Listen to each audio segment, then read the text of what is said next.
Hello বন্ধুরা, কেমন আছো সবাই? আশা করি সবাই খুব ভালো আছো আর আমিও খুব ভালো আছি। তো এত গরম পড়েছে, আর এই যে দেখতে পাচ্ছ এঁচোড় আমার হাতে, সেটা কিছুদিন আগে বাবা গাছ থেকে কেটে এনেছিল, সেটা ভাবলাম আজকে রান্না করা যাক। তো এঁচোড় কেটে আগে সিদ্ধ বসিয়ে দিয়েছি কড়াইতে, আর আজকের রান্নাটা মা করবে। ঠিক আছে, চলো তো ভিডিওটা দেখতে থাকো। তো একটু হলুদ দিয়েছিল, তারপর সিদ্ধ হয়ে গেছে। হলুদ লবণ দেওয়ার পরে সিদ্ধ হওয়ার পরে নামিয়ে নিয়েছে। এই দেখো কালারটা কেমন এসছে, কালো কালো কালচেটে ভাব আসেইনি একদমই। ঠিক আছে, তো সিদ্ধ করা কমপ্লিট। তো এবার চলো, তো কড়াইতে তেল, গরম মশলা, তারপর পেঁয়াজ, তেজপাতা দিয়ে লাল লাল করে ভেজে নেব পেঁয়াজটাকে, আর হালকা একটু লবণ দিয়ে দিলাম। তো লাড়তে থাকবো একটু যতক্ষণ না লাল লাল হচ্ছে।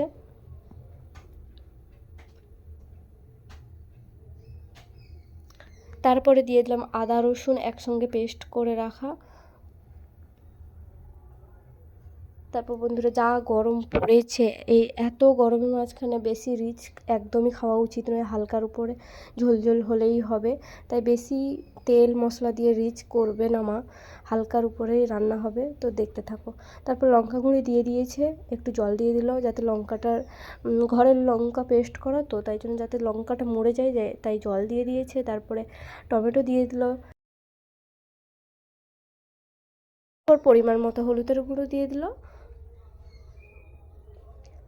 তারপরে একটু লাড়তে থাকবে, আর লাড়তে লাড়তে একটু মশলাটা কষিয়ে নেবে ভালো করে।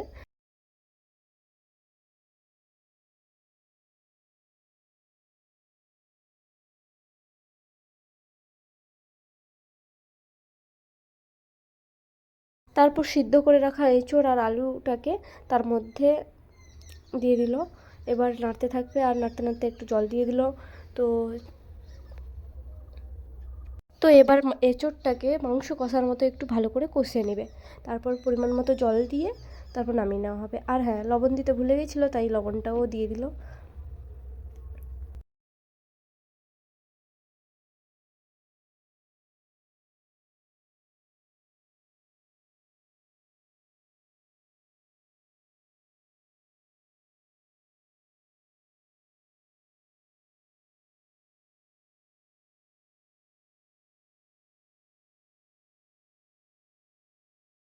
তো এবার কষা কমপ্লিট।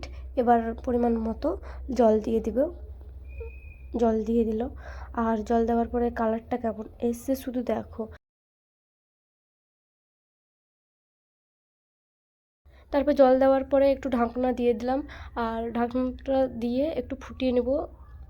তো ফুট চলে এসছে, ভালো করে সিদ্ধও হয়ে গেছে সব কিছু। আর একটু জুস কমিয়ে নেব যাতে একটু মাখা মাখা টাইপের হয়। তো তারপর রান্নার শেষে তোমাদের আমি খেয়ে জানাচ্ছি তরকারিটা কেমন হয়েছে। খুব সুন্দর হয়েছিল, খুব সুন্দর টেস্ট হয়েছিল, আর কালারটাও অসাধারণ এসেছিলো। ভিডিওটা ভালো লাগলে লাইক কমেন্ট সাবস্ক্রাইব করতে ভুলো না।